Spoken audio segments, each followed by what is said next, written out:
In today's news, the one and only JOUGO wins the 13th Road March Public Service Learning Institute to benefit all public officers. Remedial works to begin on public schools. And NOAA Hurricane Outlook. We take a look and additionally as the Honorable Stacey Mather weighs in on the rated program.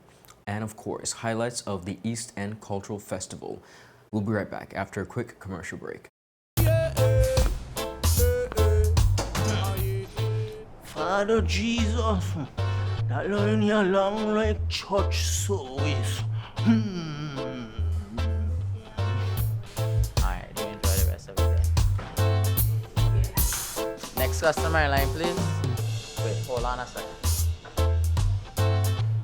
Yes, Sonny boy, come, yes, son. Good morning. Good morning, Sonny boy. Hold on there. You must have cut front of people. It's okay, I'll take care of it. What? No man to take care of me. How may I assist you?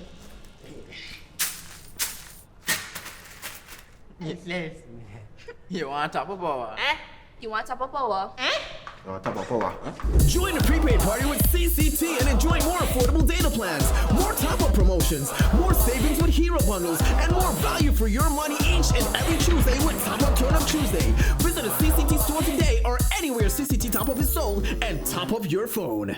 5, 10, 15, 20, 25, 30. You want top of power?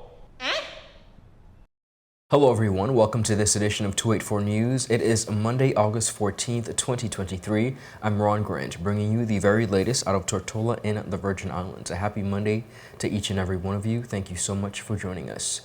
Beginning our newscast on the local scene, coming out, of course, of the highly anticipated and well-spent 69th Emancipation Celebration. JOUGO is the 2023 BVI Road March winner. The Virgin Islands Festival and Fairs Committee confirmed the news in a release on Friday as they announced the winners of the various categories from this year's August Monday parade. JOUGO took the road march with his hit song Lean, taking his overall tally of road march wins to 13. He previously won 15 with his band Vibe and 7 with the Showtime band. As it relates to the other categories, Kazaz won individual entry, musical entry went to Friends in Steel. New Royale won the Best Children's Troupe and Best Majorette Cheerleaders. Treasures of the BVI, to whom I was proudly a part of, won Best Adult Troupe. The Way We Were won Best Flute, and the BVI Optimum Sky Dancers won Mocha Jumbies. An unforgettably entry of floats in this year's came from Beyond the Reef with the extremely high and giant whale, which secured the non-profit organization with a win in this category. Now, viewers, members of the organization collected the prize on Saturday and spoke briefly on the hours that went into the design. Take a look. I have a question for you guys. Does the whale have a name? Not yet. Hold on. The name of the whale will be decided by all the school children, and it's going to be a contest between all the kids in the BVR, and they'll come up with a name, and the winner, that will be the name. Is there anyone on stage that actually helped build the whale? Like put their hands in there? Over here? Let me see. Let me get over here if I can. How many hours does it take? It took 38 days to build. The frame was a lot of welding, but it was a good job. Who is the designer of the whale? Is the designer of the whale on stage? Not here? Or put your hands together for the designer, and put your hands together one more time for Beyond the Reef. The Festival and Fairs Committee also awarded Best Decorated Boot this year, which went to boot number 3. In a Government Information Services release, it was announced that the new Virgin Islands Public Service Learning Institute has been launched and is set to benefit all public officers, regardless of their position and grade. Take a look at this report. The Institute will stand as the instructional and governing body for the training and development of all new and existing public officers and will endeavor to ensure officers have the necessary skills and abilities needed to carry out their duties. Acting Governor Mr. David D. Archer expressed gratitude for the work that has gone into the development of the Institute and hopefully in what is the realization of the Institute and what it would mean for the future of the public service. He said, and I quote, "It is an incredible feeling to know that more resources are available now for the development of public officers and by extension, the transformation of the public service. This is an important step forward on the road to building a world-class public service." Permanent Secretary in the Office of the Deputy Governor, Mrs. Charlene Dabrio-Letsom, stated that she has increased confidence in the outlook for the future of the public service through the work of the Institute. She said the genesis of the program represents the beginning of a new age of continued and increased excellence within the public service. She said, and I quote, "The training and development of the public service will be closely aligned with the priorities and objectives defined with the National Sustainable Development Plan and the Public Service Transformation Plan." Mrs. Dabrio-Letsom further stated that it is paramount that the correct capabilities and tools that public officers require to perform their duties are targeted and that they are adequately prepared for upward mobility. She said, "Succession planning plays an important role in building a long-lasting culture of excellence within the public service. A key offering from Learning Institute will be an essential learning and development program to all public officers. Through this program, officers will compete in a minimum of 60 essential learning hours annually. The onset of the Learning Institute is estimated to benefit tremendously from a memorandum of understanding with the H. Lively Stout Community College. The extensive MOU allows the Learning Institute to build upon and thrive within the existing framework for professional development that the college has developed and enable public officers the immediate benefit of these collective resources." Interim Director of the Institute, Dr. Connie E. George, who most recently served as the Chief Education Officer in the Ministry of Education, Youth Affairs, and Sports, said training and development will span from entry-level personnel to senior leaders within the service. Dr. George said, and I quote, "Our collective commitment to ongoing learning will contribute greatly to the overall improvement and success of the public service, leading to enhanced service delivery and better outcomes for the public service. With a specific focus on building capacity, we will continue to develop a public service that is truly one to be rivaled on the world stage. The vision is to develop a world-class public service filled with highly skilled and adaptable officers. The Institute is set to be completely launched in early 2024 and is poised to place the Virgin Islands as a leader in public service transformation and development."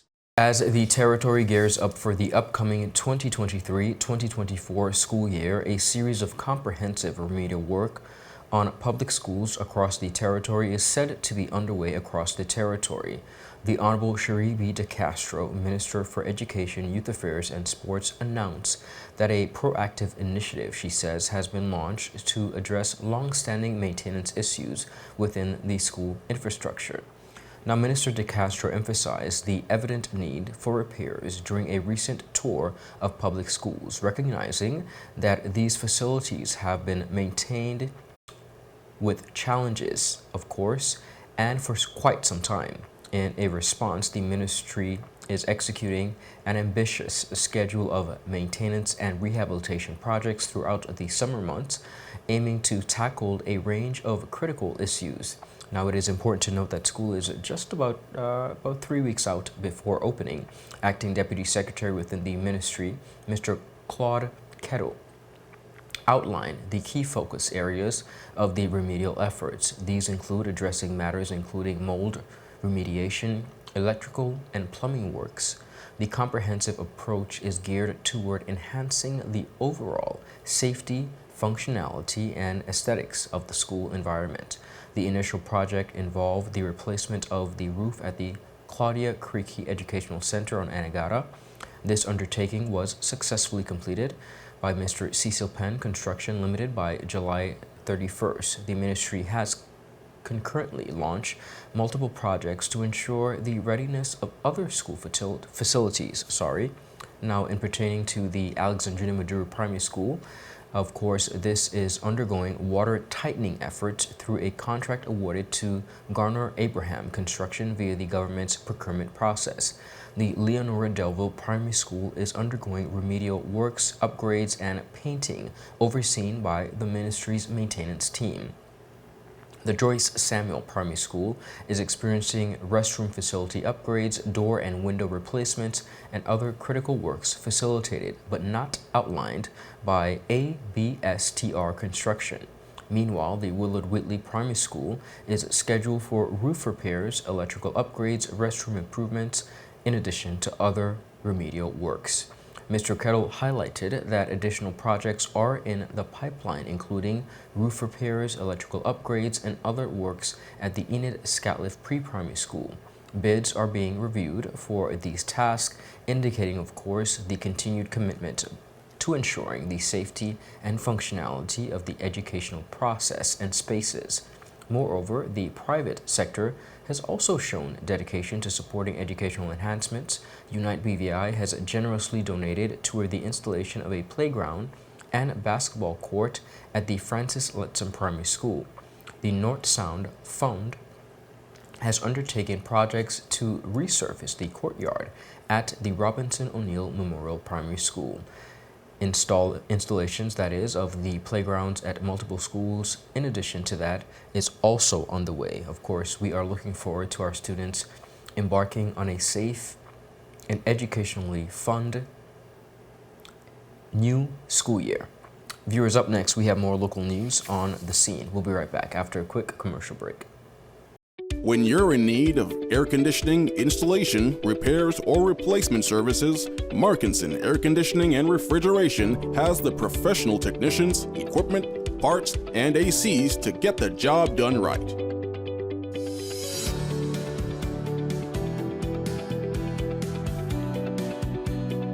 Markinson Air Conditioning and Refrigeration carries top brands like Daikin, Aircon, Mitsubishi, and more.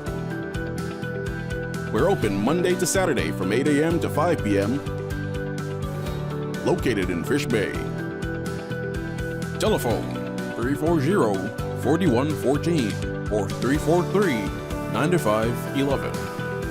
Markinson Air Conditioning and Refrigeration, providing exceptional services to the British Virgin Islands since 2015.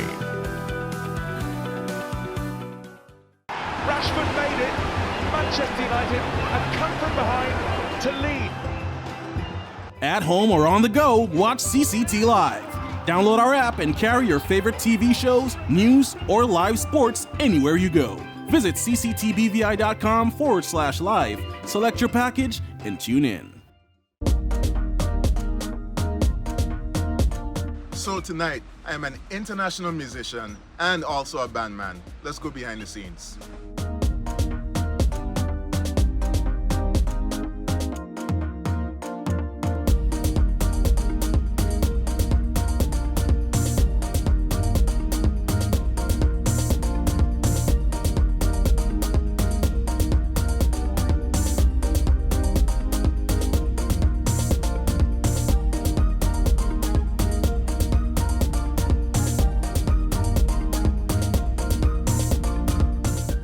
This is how I live my life. Unlimited with CCT.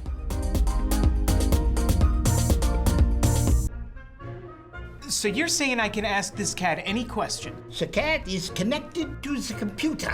You just type in the question, it will read his mind. There the answer comes.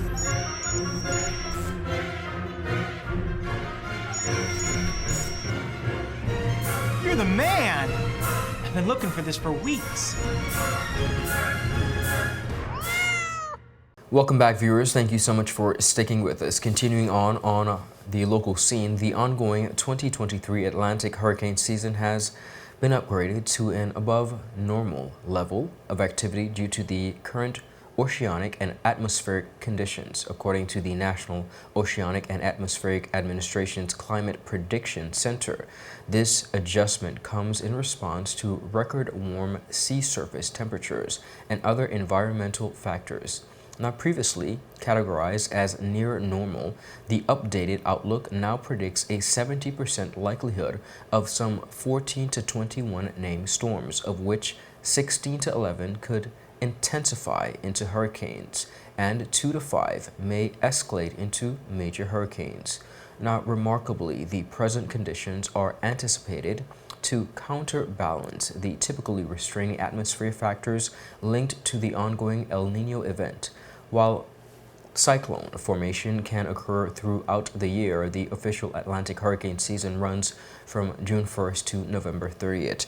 Now, it is important to be aware and pay attention to the fact that coinciding with that period when the majority of tropical cyclones form in the Atlantic, the 2023 Atlantic hurricane season began notably early, with a subtropical storm forming northwest of Nautica, Massachusetts on January 17th. Now, viewers, following a special report, Tropical Weather Outlook by the National Hurricane Center on January 16th, subsequent events unfolded rapidly, with the tropical storm Arlene impacting Florida on June 1st and tropical storm Brett intensifying as it approached the Lesser Antilles on June 19th. Tropical storm Cindy, which formed in late June, encountered weakening conditions before, of course, lessening near the Northern Antilles, Leeward Islands, and of course on June 26th.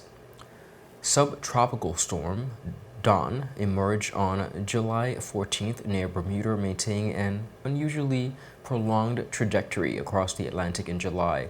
Now, although briefly attaining hurricane status, Dawn eventually transitioned into a post-tropical cyclone on July 24th. Representative, the Honorable Stacey Mather, who's an at-large representative, has called for greater diversification in government's approach to creating employment opportunities for the public against the backdrop of a $1 million allocation to the rated program. Mather told the House of Assembly that while he is pleased to see this increased level of investment, there needs to be more than bush cutting, and I quote, opportunities available. He challenged the legislator to create programs that not only employ young people, but also build career pathways. I was very happy to see that the rated program has over $1 million budgeted. However, during the committee stages, I was troubled because a lot of the conversations that went down about employment in that program seems to be cutting bush. And while I do appreciate that people do need jobs, I challenge all of us in this House to try to create, as was stated by other colleagues, programs that employ our young people and create career paths. Noting the presence of the increased talks locally on the blue economy, the orange economy, and so forth, Mather called on these areas to be tapped for youth employment opportunities. Been a lot of talk about the blue economy. There's an orange economy. Deputy Premier will talk about that tomorrow. And other things in our country that can give all young people a better quality of life and pathways to feeling like they're included in our country, they have hope in our country, and they're not sitting in a country where the wealth is only circulated among some and not others. Up next, viewers, we have more local news. We'll be right back after a quick commercial break.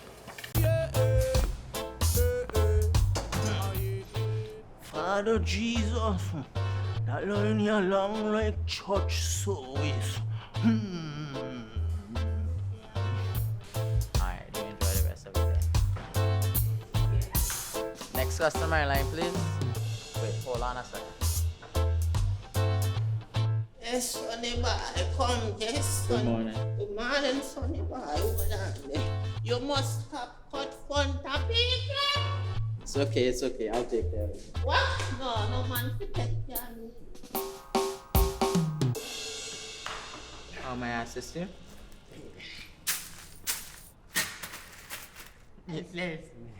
You want top of power? You want top of power? Join the prepaid party with CCT and enjoy more affordable data plans, more top-up promotions, more savings with hero bundles, and more value for your money each and every Tuesday with Top Up Turn Up Tuesday. Visit a CCT store today or anywhere CCT Top Up is sold and top up your phone. 5, 10, 15, 20, 25, 30. You want top of power?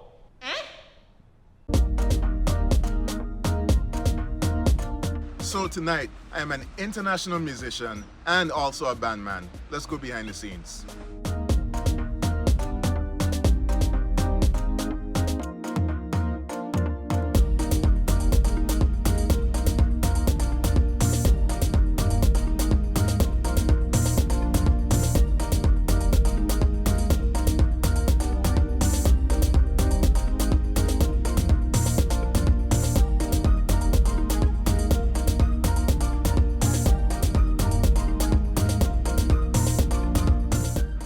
This is how I live my life. Unlimited with CCT. When you're in need of air conditioning, installation, repairs, or replacement services, Markinson Air Conditioning and Refrigeration has the professional technicians, equipment, parts, and ACs to get the job done right.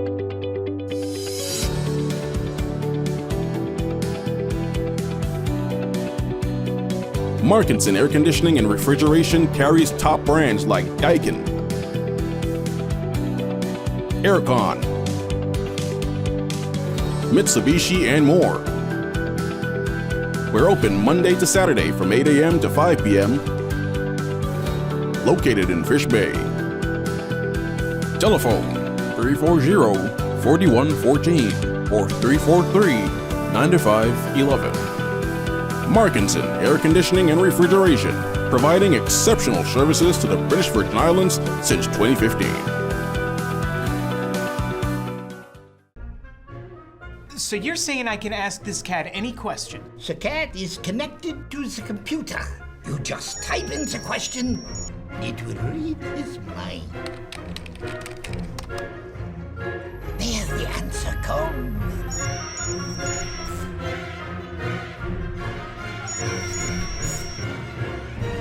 You're the man!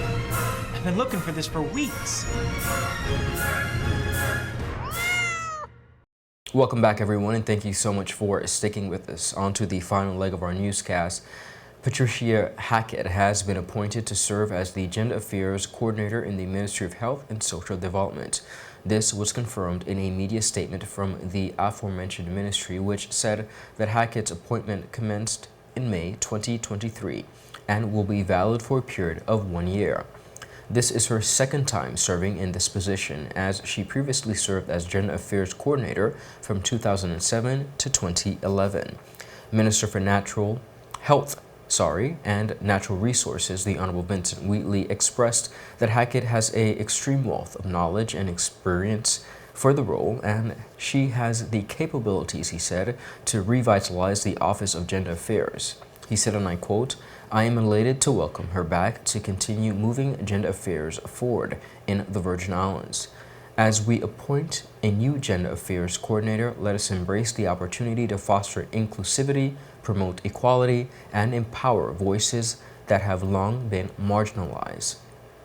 According to the ministry, Hackett, during her 4 years as Gender Affairs Coordinator, worked to develop the first and only gender affairs policy and domestic violence protocol in the Virgin Islands in partnership with the University of the West Indies.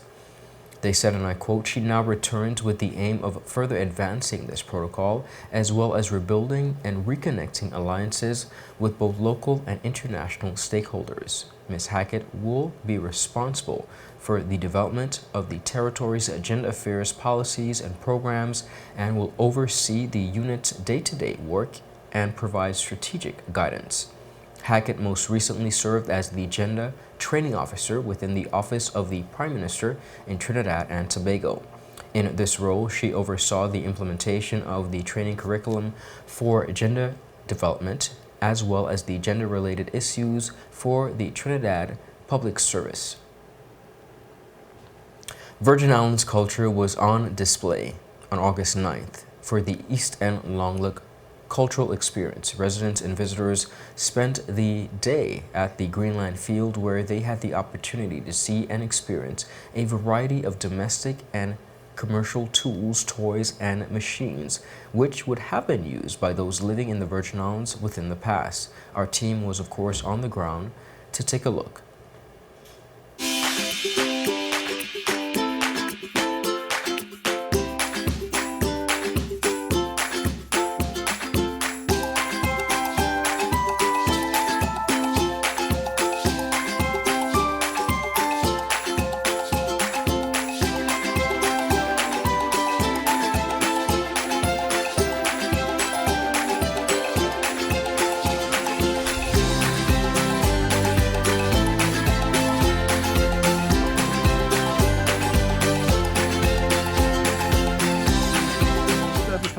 Grandparents, peel, firewood, craft, handmade, rocks, shoe repair, bikes, tree plants, some history books, and myself. It's our culture, and if you could go way back, you know where we at, to where we is. If you want a future, you have to hold on to this. That's my style. I don't care what you know and what you don't know. If you don't have somebody else with you, bye-bye. That's common sense.